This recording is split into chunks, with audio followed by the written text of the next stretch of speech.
नमस्कार बच्चों, Isha classes online education में आपका स्वागत है। देखिए बच्चों, 10th क्लास के अंदर हमने एक व्याकरण के टॉपिक शुरू किए हुए हैं, जिसके अंदर व्याकरण के लगभग सभी टॉपिक कंप्लीट होने पर हैं। लेकिन लाइव क्लास जब चलती है, उस लाइव क्लास के अंदर मैं आप लोगों को उन्हीं टॉपिक का वापस से क्या करवा रहा हूं, रिवीजन करवा रहा हूं। लेकिन आज से हम एक दूसरी सीरीज शुरू कर रहे हैं, जिसके अंदर आपकी जो पाठ्य पुस्तक है क्षितिज, उस पाठ्य पुस्तक को मैं पढ़ा रहा हूं। लेकिन उस पुस्तक को पढ़ने से पहले मैं आपको हिंदी साहित्य और साहित्य की जो विधाएं हैं उनका कुछ संक्षिप्त वर्णन, उनकी संक्षिप्त जानकारियां मैं आप लोगों को बताना चाहता हूं। तो सबसे पहले हम बात करते हैं हिंदी साहित्य के इतिहास की। देखिए, हिंदी साहित्य का इतिहास बच्चों, इसको अगर आप समझ जाओगे तो फिर आगे की रचनाएं पढ़ने में आपको बहुत आनंद आने वाला है। हिंदी साहित्य का इतिहास, हिंदी साहित्य का जो इतिहास है उसे हम समझते हैं। हिंदी साहित्य का जो इतिहास है उसे 4 काल में विभाजित किया है। यानी कि इतिहासकार हुए, एक डॉक्टर नगेंद्र हुए हैं, एक आचार्य रामचंद्र शुक्ल हुए हैं, उनके अलावा भी बहुत सारे इतिहासकार हुए हैं। लेकिन आचार्य रामचंद्र शुक्ल ने यहाँ हिंदी साहित्य का जो इतिहास है उसका वर्गीकरण करते हुए इसे 4 भागों में विभाजित किया है। जिसमें हिंदी साहित्य का जो प्रथम काल है, यहां पर मैं समझा देता हूं, हिंदी साहित्य का जो प्रथम काल है जिसको हम आदि काल के नाम से जानते हैं। किस नाम से जानते हैं? आदि काल के नाम से जानते हैं। और इस आदि काल को ही किस नाम से संबोधित करते हैं? वीर गाथा काल। कौन सा काल होता है ये? वीर गाथा काल। हिंदी साहित्य का जो दूसरा काल है जिसे हम भक्ति काल कहते हैं, जिसको हम क्या कहते हैं? भक्ति काल। दूसरा जो काल है बच्चों भक्ति काल है। और तीसरे नंबर पर है रीति काल। तीसरा काल कौन सा है? रीति काल है। और चौथे नंबर पर है आधुनिक काल। चौथे नंबर पर कौन सा है? आधुनिक काल।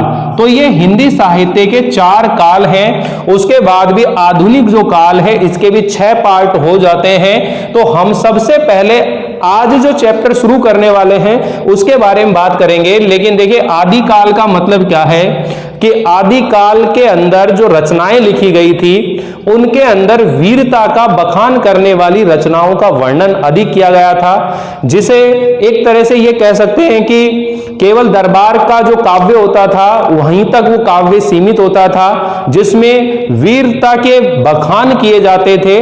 तो वहां वो आदि काल वीर गाथा काल के नाम से जाना जाता है। जिसके अंदर आपने बहुत सारे, जैसे आपने पृथ्वीराज रासो का नाम सुना होगा, तो इसमें रासो लिखने का प्रचलन था। पृथ्वीराज रासो, हमीर देव रासो, ठीक है ना, बिसल देव रासो, इस तरह से रासो लिखने की क्या थी? परंपराएं थी।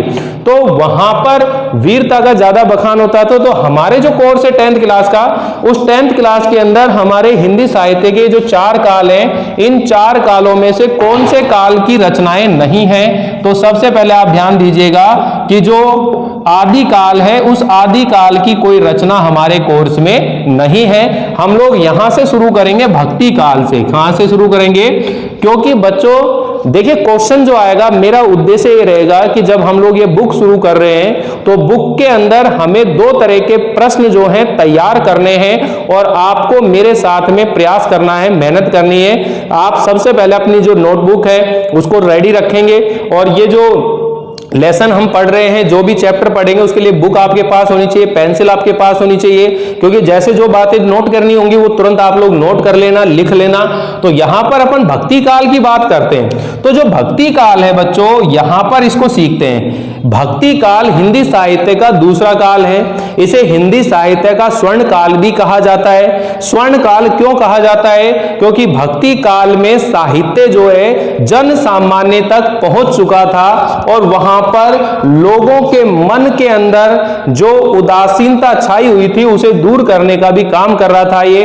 तो यहां पर भक्ति काल जो है इसके 2 पार्ट हो जाते हैं बच्चों। भक्ति काल के अंदर 2 तरह की काव्य धाराएं प्रचलित हो गई थी। कौन सी हो गई थी 2 तरह की काव्य धाराएं? एक तो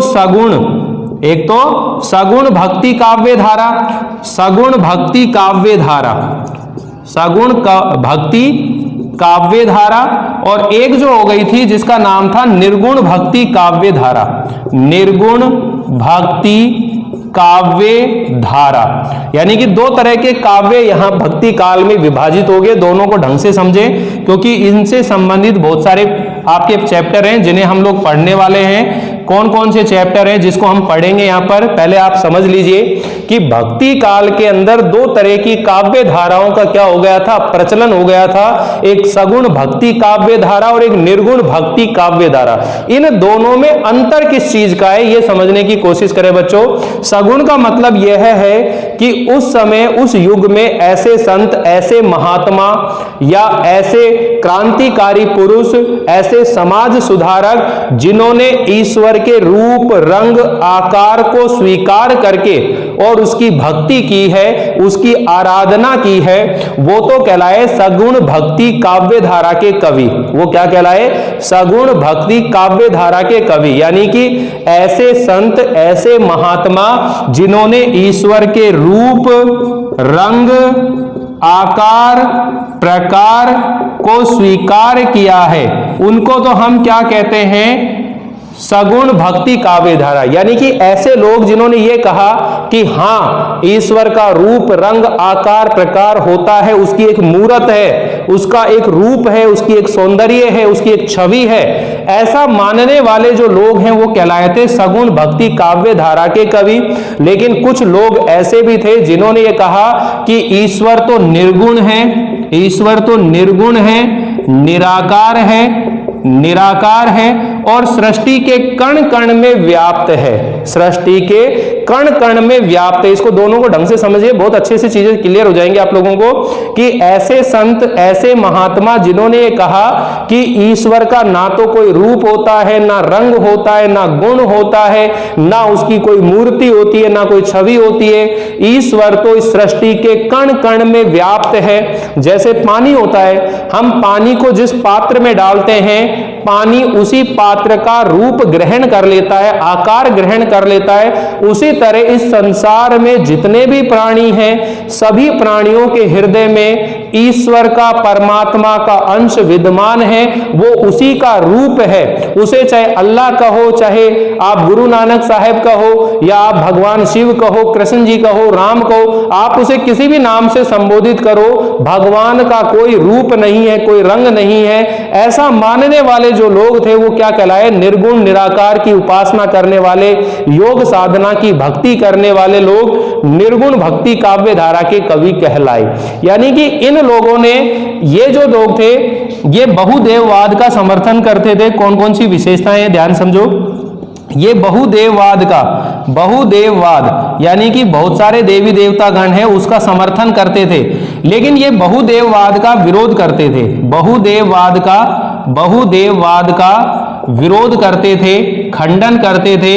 इनका यह मानना था कि देवता, ईश्वर अनेक नहीं है, बहुत सारे नहीं है, ईश्वर तो एक ही है। चाहे उसको आप परमात्मा बोल लो या आत्मा बोल लो, उसे किसी भी नाम से संबोधित कर लो, वो एक ही है। उसके रूप अनेक हो सकते हैं, लेकिन उस परमात्मा का अंश एक ही है। ऐसा मानने वाले जो लोग थे वो निर्गुण भक्ति काव्य धारा के कवि कहलाए। लेकिन जिन्होंने ईश्वर के रूप, रंग को स्वीकार करा, वो क्या कहलाए? सगुण भक्ति काव्य धारा के।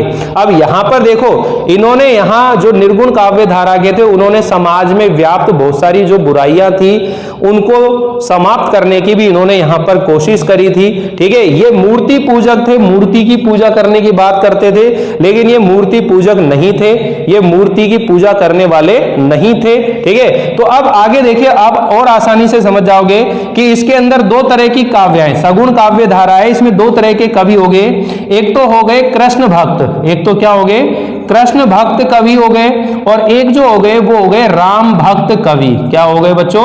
राम भक्त कवि। एक कृष्ण भक्त कवि, एक राम भक्त कवि, दो तरह से हो गए। और यहां पर भी दो तरह से बट गए। एक बट गए ज्ञान मार्गी, एक क्या हो गए? ज्ञान मार्गी कवि, और एक जो है बच्चों वह हो गया प्रेम मार्गी कवि। ज्ञान मार्गी कवि और प्रेम मार्गी कवि, दो तरह के कवि यहां पर हुए हैं। तो सबसे पहले हम बात करते हैं कृष्ण भक्त कवियों की, फिर हम बात करेंगे राम भक्त कवियों की। ज्ञान मार्गी शाखा में कौन कौन से कवि हुए हैं और प्रेम मार्गी शाखा में कौन कौन से कवि हुए हैं, इनके बारे में हम समझेंगे। तो देखिए, कृष्ण भक्त जो कवि हुए हैं उनको ऐसे संत, ऐसे महात्मा जिन्होंने कृष्ण भगवान को अपना आराध्य मान करके और उसकी उपासना की है। ऐसे संत कवि जिन्होंने भगवान श्री कृष्ण जी को अपना आराध्य, अपना इष्ट देव मानकर और उसकी उपासना करी, उसकी भक्ति करी है, वो कवि कहलाए कृष्ण भक्त कवि। और ऐसे संत, ऐसे महात्मा जिन्होंने भगवान राम को अपना आराध्य मानकर और उसकी आराधना की है, उसकी भक्ति की है, तो वो कहलाए राम भक्त कवि। लेकिन जिन्होंने निर्गुण योग साधना को, निराकार के स्वरूप को स्वीकार करके और जिन्होंने भक्ति करी है, वो कहलाए ज्ञान मार्गी। और जिन्होंने प्रेम को मध्य में रख करके और भगवान की उपासना की है, वो कहलाए हैं प्रेम मार्गी, यानी कि मानव मात्र से प्रेम करना, इस सृष्टि के प्रत्येक प्राणी से, जीव मात्र से प्रेम रखना, सदव्यवहार करना, ऐसे जो अच्छे बातें कर दे, ये प्रेम मार्गी। तो इनके एक एक प्रतिनिधि जो कवि हैं वो हम लोग लिख लेते हैं। देखिए, कृष्ण भक्त के अंदर हम लोग सूरदास जी को पढ़ेंगे। ठीक है, सूरदास जी आपके कोर्स का क्षितिज जो पाठ्य पुस्तक है, उसका पहला जो पाठ है वो सूरदास जी है, इसके बारे में हम पढ़ेंगे, इसके जीवन परिचय के बारे में पढ़ेंगे। राम भक्त जो है, यहां पर हम तुलसीदास जी की बात करते हैं। ये तुलसीदास जी राम भक्त कवि थे। यहां ज्ञान मार्गी में ये कबीरदास जी हैं, कबीरदास जी के बारे में। और यहां ये कौन है? मलिक मोहम्मद जायसी, मलिक मोहम्मद जायसी। तो मलिक मोहम्मद जायसी जो है, ये कौन व्यक्ति हैं बच्चों? इन्होंने एक रचना लिखी है जिसका नाम है पद्मावत। कौन सी रचना है? पद्मावत। और ये 1540 ईस्वी में लिखी थी इन्होंने, 1540 में पद्मावत, जिसके आधार पर ये फिल्म बनी है आप लोगों की पद्मनी, इस पद्मावत के आधार पर बनी है। तो यहां पर देखिए सूरदास जी के बारे में बात कर रहे हैं, तुलसीदास जी, कबीरदास जी, पद्मावत। तो यहां आप लोगों को ये चीज क्लियर होनी चाहिए कि जितने भी कृष्ण भक्त कवि थे, उन्होंने कृष्ण जी की बाल लीलाएं और उनके स्वरूप का वर्णन किया है। और कृष्ण भक्त का जो साहित्य लिखा गया, कृष्ण भक्ति का जो साहित्य लिखा गया है, उसमें ब्रज भाषा का प्रयोग हुआ है। जबकि तुलसीदास यानी कि जो राम भक्त कवि हुए हैं, उन्होंने राम की आराधना की है और राम की आराधना करी, लेकिन उनके काव्य की भाषा कौन सी है? अवधी। उनके काव्य की भाषा कौन सी मानी जाती है? अवधी मानी जाती है। और उसमें भगवान राम को एक मर्यादा पुरुषोत्तम, मर्यादा पुरुषोत्तम पुरुष के रूप में उसे स्थापित किया गया है। तो उनके काव्य के अंदर राम की जो गुण है उनको उजागर किया गया है और कृष्ण भक्त काव्य के अंदर कृष्ण जी की लीलाओं का वर्णन किया गया है। ये थोड़ा सा इनके अंदर क्या है? अंतर है। ठीक है। और फिर तीसरे नंबर पर है बच्चों रीति काल। तीसरे नंबर पर कौन सा है? रीति काल। अब रीति का मतलब क्या होता है? रीति का मतलब होता है ढंग या तरीका। अर्थात रीति काल के अंदर साहित्य नहीं लिखा गया, बल्कि साहित्य कैसे लिखा जाता है उसके लक्षण ग्रंथ लिखे गए थे। तो रीति काल के अंदर जो काव्य है, साहित्य है, वो फिर से दरबार तक सीमित हो गया, दरबारी साहित्य हो गया। क्योंकि दरबार में जो कवि होता थे वो आश्रय प्राप्त होते थे, जिसमें श्रृंगार से संबंधित, श्रृंगार रस की प्रधानता है रीति काल के अंदर, श्रृंगार से संबंधित पदों की रचना की गई है। लेकिन कुछ कवि ऐसे भी हैं जिन्होंने रीति काल की परंपराओं से हट करके अलग साहित्य लिखने की कोशिश की है, प्रयास किए। उनके काव्य में वीर रस की भी प्रधानता पाई जाती है। जैसे कवि भूषण के बारे में बात करेंगे तो वहां कवि भूषण जो है उन्होंने रीति काल के कवि हैं, लेकिन उनके अंदर श्रृंगार रस के काव्य की प्रधानता नहीं उनके काव्य में, बल्कि वीर रस के प्रधानता है उनके काव्य के अंदर। तो इस तरह से बहुत सारी चीजें हैं। तो इनके जब चैप्टर चलते जाएंगे वो हम लोग बताते चलेंगे। आधुनिक काल के अंदर भी 6 तरह की काव्य धाराएं हुई है। भारतेंदु युग, द्विवेदी युग, ठीक है, साम्यवादी युग, प्रगतिवादी युग, इस तरह से ये काव्य धाराएं चल रही है। तो उनके बारे में हम लोग बात कर लेंगे। फिलहाल आप लोग आज का जो चैप्टर है उसे समझने की कोशिश करें, जिसके अंदर मैं आप लोगों को सूरदास जी का जीवन परिचय बताने वाला हूं। क्योंकि फर्स्ट चैप्टर है। टोटल क्षितिज बुक के अंदर आपके कितने चैप्टर हैं? 19 चैप्टर है, जिसमें 19वां जो चैप्टर है वो तो सड़क सुरक्षा से संबंधित है, जिसमें 4 नंबर का प्रश्न आता है। बाकी 18 चैप्टर हैं जिनको हम लोग याद करेंगे, पढ़ेंगे।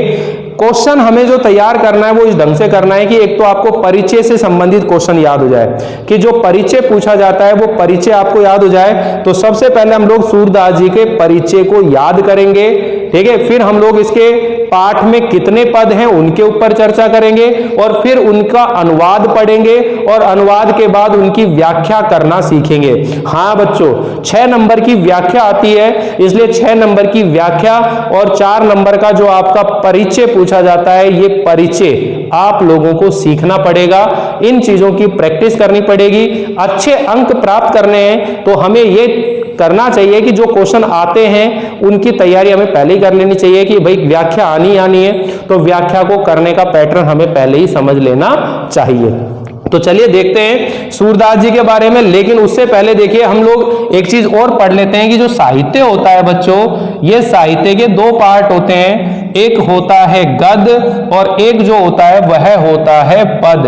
अब ये जो पद है इसमें तो केवल हम लोग क्या पढ़ेंगे, कविताएं पढ़ेंगे, और ये जो गद भाग होता है इसके अंदर हम लोग पढ़ेंगे, इसके अंदर कहानी भी हो सकती है, इसके अंदर एकांकी भी हो सकती है, इसके अंदर जीवनी भी हो सकती है, आत्मकथा भी हो सकती है, ठीक है, कोई उपन्यास का अंश भी पढ़ सकते हैं हम लोग, ठीक है। इसके अलावा कोई यात्रा वृत्तांत हो सकता है, यात्रा वृत्तांत हो सकता है, इसके अलावा जो विधाएं हो सकती हैं, यात्रा वृत्तांत हो सकता है और संस्मरण हो सकता है, संस्मरण, ठीक है, रेखा चित्र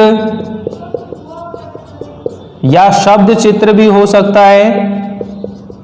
इस तरह साहित्य की ये गद के अंदर कुछ विधाएं होती हैं जिनके बारे में हम लोग पढ़ेंगे। जब आप पढ़ते हो तो आपके दिमाग में एक क्वेश्चन जरूर आना चाहिए कि जो चैप्टर हम लोग पढ़ रहे हैं वो हिंदी साहित्य के कौन से काल का है। पहला क्वेश्चन तो ये होना चाहिए कि हिंदी साहित्य के किस काल का वो चैप्टर है। दूसरा क्वेश्चन आपके दिमाग में आना चाहिए कि वो हिंदी साहित्य की कौन सी विधा है, वो कहानी है, नाटक है, एकांकी है, जीवनी है, रिपोर्टाज है, क्या चीज है वो, इनमें हमको समझ में आना चाहिए। तो जब हम चैप्टर पढ़ेंगे तो मैं इन साहित्य की विधाओं के बारे में भी चर्चा करूंगा कि अगर कोई कहानी होगी तो कहानी के तत्व क्या होते हैं, कहानी को लिखते समय किन बातों का ध्यान रखना चाहिए, ठीक है। पद के अंदर कविताएं चलेंगी, यहां पर एक अलग तरह से पढ़ा जाएगा। तो एक बार आप लोग इसका स्क्रीनशॉट ले लीजिए, इसके बाद हम लोग आगे शुरू करते हैं।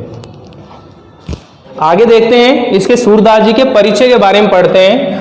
हम अब शुरू कर रहे हैं हमारी पाठ्य पुस्तक क्षितिज। क्षितिज का जो पहला पाठ है जिसका नाम है सूरदास। सूरदास जी के ये जो पहला चैप्टर है इसके अंदर 4 पद हैं। तो सबसे पहले जैसे मैं परिचय की बात करूं तो एक लाइन तो आप लोग सीख ही गए होंगे कि जो वो सूरदास जी हैं वो हिंदी साहित्य के किस काल के कवि हैं। यह आपको समझ में आ गया होगा कि जो सूरदास जी हैं वो हिंदी साहित्य के किस काल के कवि हैं। तो सूरदास जी जो हैं, पहले एक एक पॉइंटों से सीख लेते हैं इनके परिचय के बारे में। सूरदास जी का जीवन परिचय हम लोग पढ़ रहे हैं, उनका जो साहित्यिक परिचय वो हम लोग पढ़ रहे हैं, जीवन परिचय। अब सूरदास जी का जो जीवन परिचय इसके बारे में हम लोग चर्चा करें तो किस ढंग से सीख सकते हैं। पहली लाइन ये होगी कि जो सूरदास जी हैं वो हिंदी साहित्य के किस काल के कवि हैं। तो आप लोग इसमें पॉइंट बनाकर नोट कर लेंगे कि जो सूरदास जी हैं, सूरदास जी हिंदी साहित्य के भक्ति काल के सगुण काव्य धारा के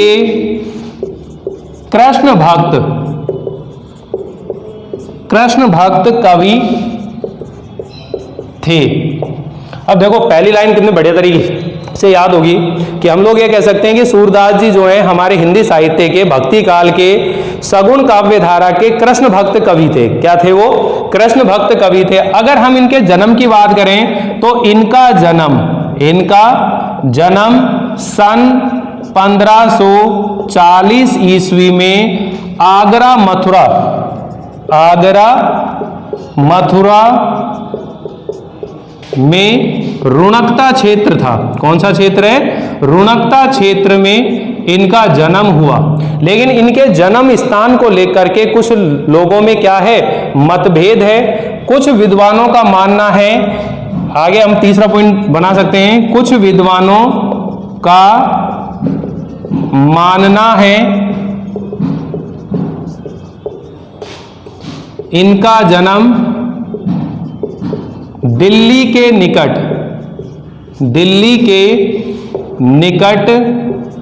सीही नामक स्थान पर या गांव में इनका जन्म हुआ। अब देखो अभी इसको पैराग्राफ बनाएंगे, पहले अपन शॉर्ट में लिख रहे हैं इन चीजों को कि सूरदास जी का जन्म जो है आगरा मथुरा क्षेत्र में रुणकता क्षेत्र है, वहां पर इनका जन्म हुआ। लेकिन कुछ लोग कहते हैं कि इनका जन्म वहां नहीं बल्कि दिल्ली के निकट सीही नामक गांव पर हुआ। तो आप ये कह सकते हैं कि सूरदास जी के जन्म स्थान को लेकर विद्वानों में क्या मतभेद है। कुछ विद्वान इनका जन्म स्थान रोहतक क्षेत्र को मानते हैं और कुछ विद्वान इनका जन्म स्थान दिल्ली के निकट सीही नामक स्थान को इनका जन्म स्थान मानते हैं। ठीक है, ये जो आगरा मथुरा रोड की हम बात कर रहे हैं, इस आगरा मथुरा रोड पर, आगरा मथुरा जो रोड है, आगरा मथुरा जो क्षेत्र है, यहां पर गौ घाट है। क्या है? गौ घाट है। इस गौ घाट पर वल्लभाचार्य से इनकी भेंट हुई। इनकी भेंट, अब ये भेंट का मतलब है इनकी मुलाकात हुई। ठीक है, वल्लभाचार्य से सूरदास जी की भेंट हुई। कब हुई? ठीक है, ये कहां पर हुई? गौ घाट पर हुई। वल्लभाचार्य कौन है? वल्लभाचार्य जिन्होंने वल्लभ संप्रदाय की स्थापना करी थी। कौन से करी थी? वल्लभ संप्रदाय के स्थापक, संप्रदाय की जो स्थापना करने वाले व्यक्ति हैं जिसका नाम क्या है? वल्लभाचार्य। इन वल्लभाचार्य से इनकी भेंट कहां पर हुई थी? गौ घाट पर। और ये गौ घाट कहां है? आगरा मथुरा क्षेत्र में। सूरदास जी की भेंट वल्लभाचार्य से गौ घाट पर हुई थी। ये आरंभ में जो है सख्य भाव यानी कि दास्य भाव के पद लिखते थे, किंतु बाद में जब वल्लभाचार्य से इनकी भेंट हो गई तो वल्लभाचार्य ने इनको वल्लभ संप्रदाय में दीक्षित किया था। कौन से संप्रदाय में दीक्षित हुए थे ये? वल्लभ संप्रदाय में। कौन हुए थे? सूरदास जी। किन्होंने किया था? वल्लभाचार्य ने। और फिर बाद में वो विनय के पद, सखे के पद, सख्य भाव के जो पद है उनकी रचना करने लग गए। यानी कि जो पुष्टि मार्ग एक शाखा है जिसके अंदर वल्लभाचार्य जी ने एक अष्ट छाप के कवियों की बात आती है। वल्लभाचार्य के बेटे का नाम है विठलनाथ जी। क्या नाम है? विठलनाथ जी। उन्होंने अपने 8 शिष्यों के ऊपर अपने आशीर्वाद की छाप लगाई थी। वो 8 कवि किस नाम से जाने गए थे? अष्ट छाप के कवि। किस नाम से जाने गए थे? अष्ट छाप के कवि। तो जो सूरदास जी हैं वो अष्ट छाप के कवियों में सबसे अग्रणी हैं। यानी कि जो अष्ट छाप के कवि हैं, अष्ट छाप के कवियों में सबसे अग्रणी रहने वाले जो कवि हैं वो कौन है? सूरदास जी हैं। यानी कि उन 8 कवियों में सबसे पहला जो उसका नाम आता है वो किसका आता है? सूरदास जी का नाम आता है। यानी कि वल्लभाचार्य और उनके बेटे विठलनाथ जी। तो वल्लभाचार्य के 4 शिष्य थे और उनके पुत्र विठलनाथ के भी 4 शिष्य थे। तो इस तरह से जो 8 शिष्य थे उनके ऊपर विठलनाथ जी ने अपने आशीर्वाद की मोहर लगाई, जिनका काम था कि भगवान कृष्ण जी के पूजा पाठ श्रृंगार से संबंधित जो 8 याम, अष्टयाम बोलते हैं जिसको, 8 याम की जो पूजा आराधना उपासना का समय था, काम था, वो तय किया गया था। तो वो 8 जो मित्र थे वो अष्ट छाप के कवि के नाम से जाने गए। इनके द्वारा जो लिखी हुई रचनाएं हैं मुख्य तौर पर, एक तो है सूर सागर। कौन सी है? सूर सागर। एक है साहित्य लहरी। एक कौन सी है? साहित्य लहरी। और एक रचना है सूर सारावली। कौन सी है? सूर सारावली। ये इनकी कुछ प्रमुख रचनाएं हैं जिनको आपको ध्यान रखना है। ठीक है, तो ये इनका परिचय है, सामान्य तौर पर जानकारी दी है, ज्यादा विस्तार से मैं आप लोगों को इसमें नहीं लेके जा रहा, सामान्य चीजें सीख लीजिए। फिर हम लोग बात करेंगे इनके पदों की। ये जो पाठ है इसके अंदर 4 पद हैं। कितने पद हैं बच्चों? 4 पद हैं, जिसमें एक पद जो है लीला विलास। एक पद जो है 4 में से जो एक पद है वो तो कहां से लिया गया है? लीला विलास। कहां से है? लीला विलास। और जो 3 पद बच रहे हैं बाकी के, एक पद लीला विलास और 3 पद जो हैं वो भ्रमर गीत। किससे लिए गए हैं? भ्रमर गीत से लिए गए हैं। तो कुल मिलाकर इसके 4 पद पढ़ेंगे, जिसके अंदर ये जो पहला पद है इसमें भगवान श्री कृष्ण जी से राधा जी की पहली बार ब्रज में जब मुलाकात होती है तो उस चीज का यहां पर वर्णन किया गया है। और भ्रमर गीत के अंदर उद्धव जब गोपियों को अपनी निर्गुण भक्ति का संदेश देना आता है तो गोपियां अपने प्रेम का, अपनी भक्ति का जो परिचय देती है उस चीज का यहां पर वर्णन किया गया है। तो हम लोग इस पाठ के अंदर ये 4 पद पढ़ेंगे। ये चारों पद हम लोग नेक्स्ट वीडियो में पढ़ेंगे। अब तक केवल हम लोगों ने पढ़ा है हिंदी साहित्य का इतिहास कितने कालों में बटा हुआ है, साहित्य की कितनी विधाएं होती हैं, और हमारी जो बुक है क्षितिज उसमें कितने पाठ हैं। और वो जो पाठ है उसमें पहला पाठ सूरदास जी का है, सूरदास जी का जीवन परिचय क्या है, इनके बारे में हम लोगों ने पढ़ा है। अगर वीडियो अच्छा लग रहा हो तो लाइक कीजिएगा, शेयर कीजिएगा और सब्सक्राइब करना बिल्कुल ना भूलिएगा। Thank you.